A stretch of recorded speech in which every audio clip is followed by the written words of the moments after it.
10க்கு 10 குடிசை கட்சி வளர்த்து நான் சாதாரண ஒரு சின்ன குடிசையில பிறந்து நான் கட்சி வளர்த்து அடிப்பட்டு மிதிப்பட்டு 37 தடவை தலைவர் திருமாவளவனை கொலை பண்ண முயற்சி பண்ணான். இன்னைய வரைக்கும் ரெக்கார்டு.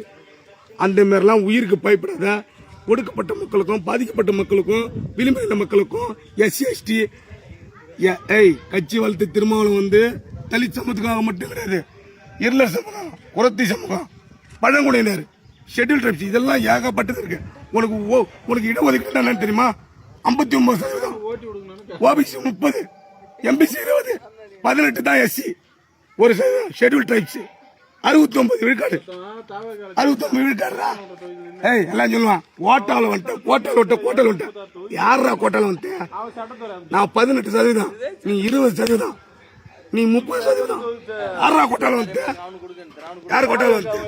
அரசியல் யார்கிட்ட பேசுறேன்?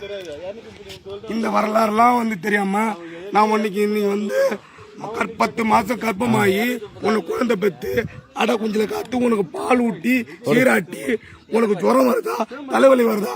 2 வயசு குழந்தைக்கு எப்படி அழுவோம்? அதுக்கு தலைவலிக்குதா? பால் கொடுக்கலையா? ஜுரம் வருதா? கை கால் வீங்கி போச்சா? கை வலியா? உடம்பு வலியா? இதெல்லாம் பார்த்து உன்னை பொக்கி சும்மா வளர்த்து இன்னைக்கு உனக்கு 21 வயசு வர வரைக்கும், இன்னைக்கு 21 வயசு வர வரைக்கும் பாடுபட்டது என் தலைவர் திருமாவளவன் தான். அப்படி வளர்த்து விட்ட நீ இன்னைக்கு சாதாரண ஒரு கூத்தாடி பின்னாடி போற. கர்ம வீரர் காமராஜர் என்ன சொன்னாரு? கேவலம் கூத்தாடிக்கு நீ நாட்டை கொடுத்தா அவன் கூத்தியாளுக்கு நாட்டை வித்துட்டு ஒன்றையும் என்னையும் நடுத்தர விட்டுட்டு போயிடுவான்.